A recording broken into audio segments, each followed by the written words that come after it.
Hi, magandang gabi po sa inyong lahat. Ngayon po ay araw ng Martes pa din at ako ay magbibigay po sa inyo ng final for today, no? Final reading for today. Ibalasahin po muna natin ang ating baraha, no? Para po tayo ay makapili ng 10.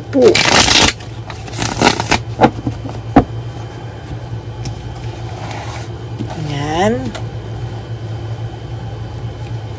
1, 2, 3,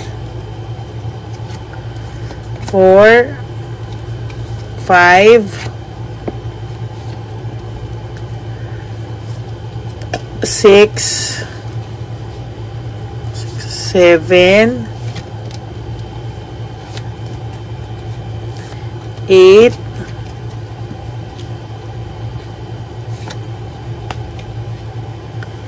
9, 10.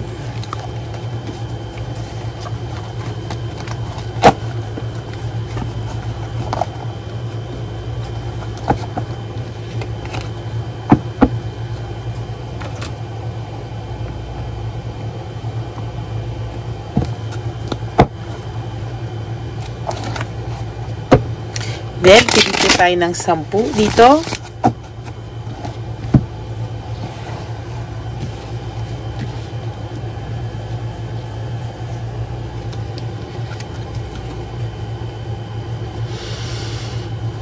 One, 2,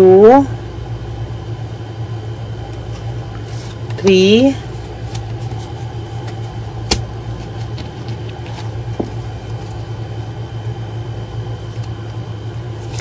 4, 5, 6, 7,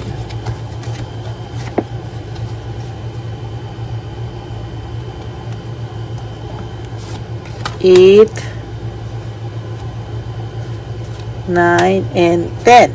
Yan, there you go.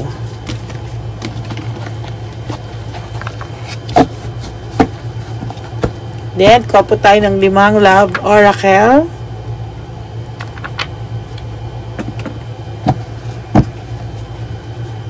Yan. Balasahin po natin mabuti. No?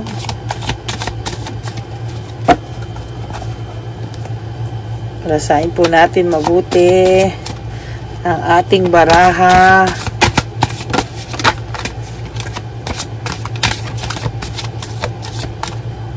Ano tong isang to? I can't take it anymore. Gulong-gulo po siya.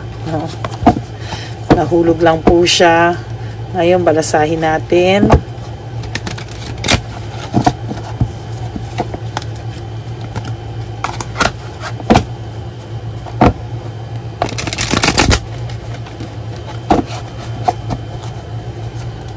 Yan. Last. Para po talagang hindi talaga siya nahahalo. Okay?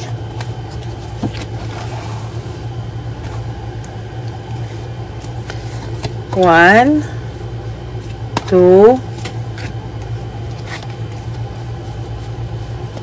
3, 4, 5. Okay.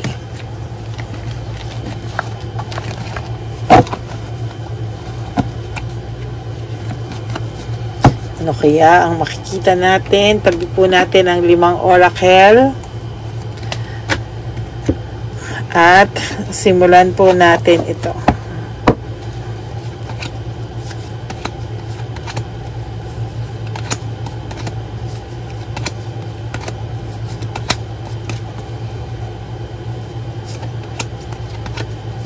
Yan. Ano kaya ang makikita natin? Continuation ba to o pagtatapos at bagong reading? Tingnan po natin. For our first one po is unity and partnership, no? Ito po ay napakataong to ay naging malapit sa inyo o talagang minahal nyo ng bonggang-bongga, no? Mahal na mahal mo po ito ng bonggang-bongga. Pero ang taong pong ito ay may nire-refuse niya pong mag-change, no? Ayaw niya pong magkaroon ng pagbabago sa buhay niya, no? Parang pinapanindigan na lang po niyo. Tinulungan mo po ito ng bongga, no?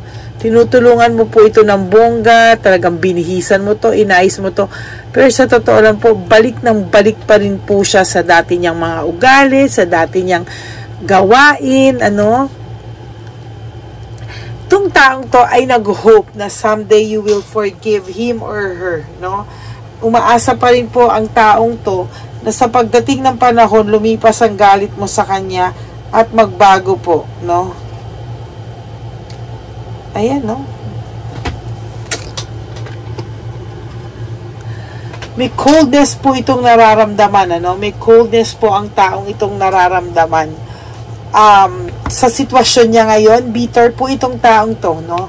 Napaka-bitter ng taong ito ngayon sa buhay niya. No? Bitter at hindi po masaya ang person mo sa buhay niya ngayon. Ayun, there's coldness, there's bitterness, no? Bitter at unhappy siya sa buhay niya. Sa totoo lang, bitter and unhappy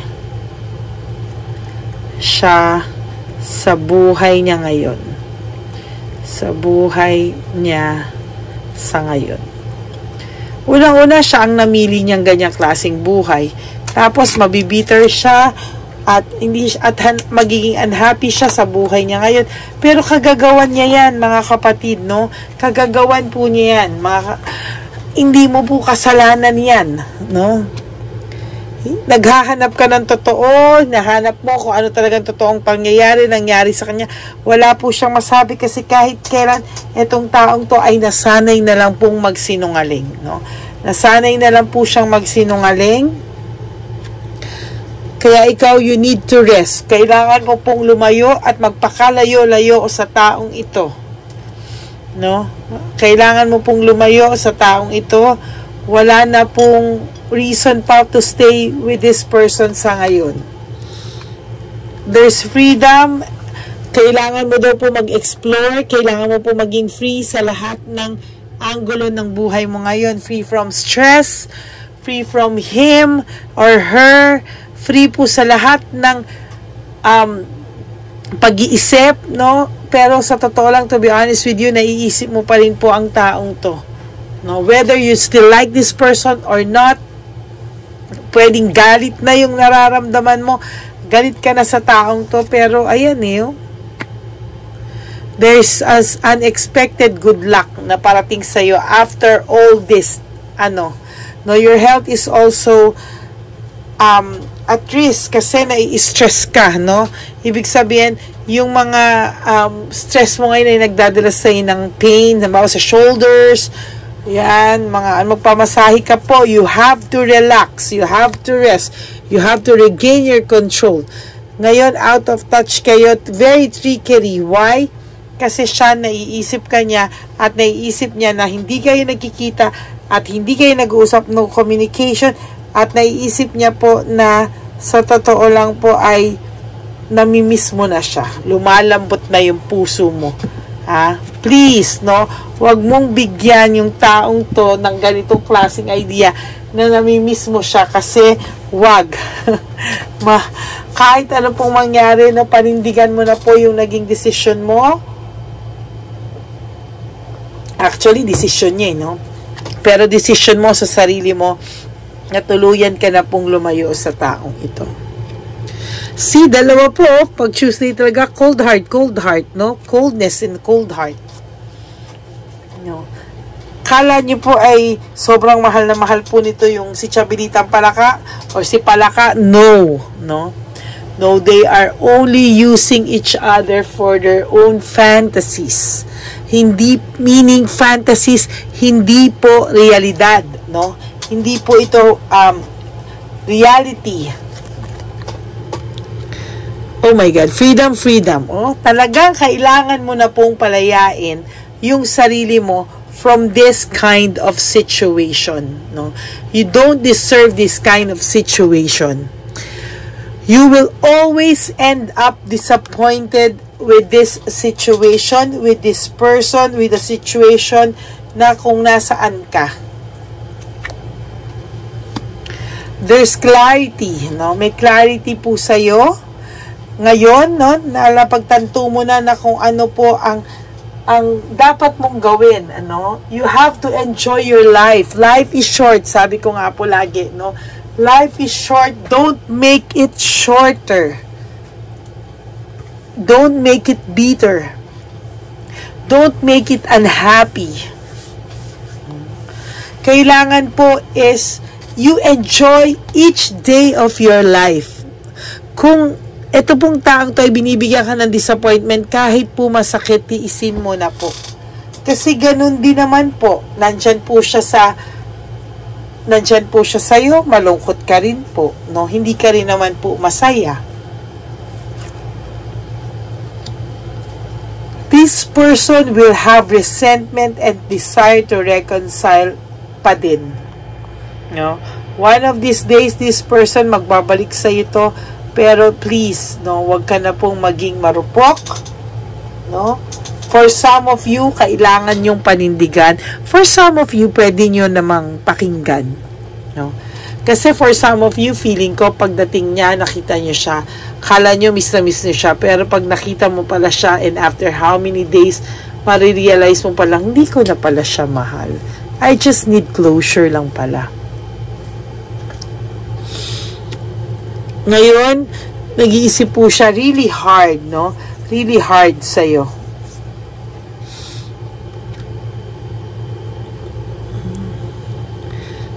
Naging very, very rude sa itong taong to.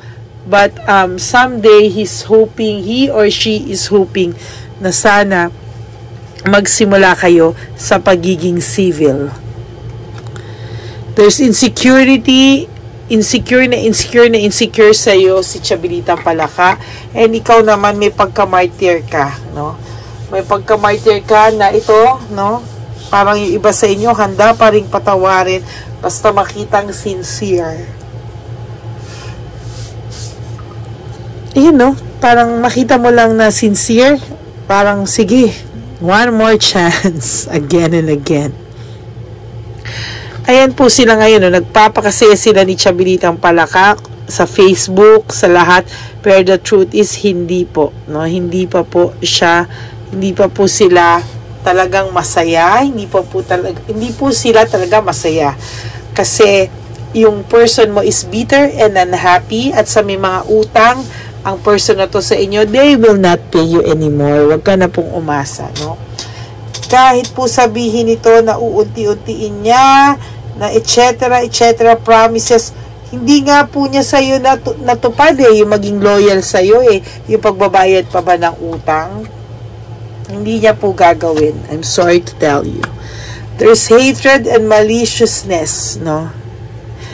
Galit na po ang nararamdaman mo sa taong ito. Galit na po. No? To be honest with you, galit na po ang nararamdaman mo sa taong ito.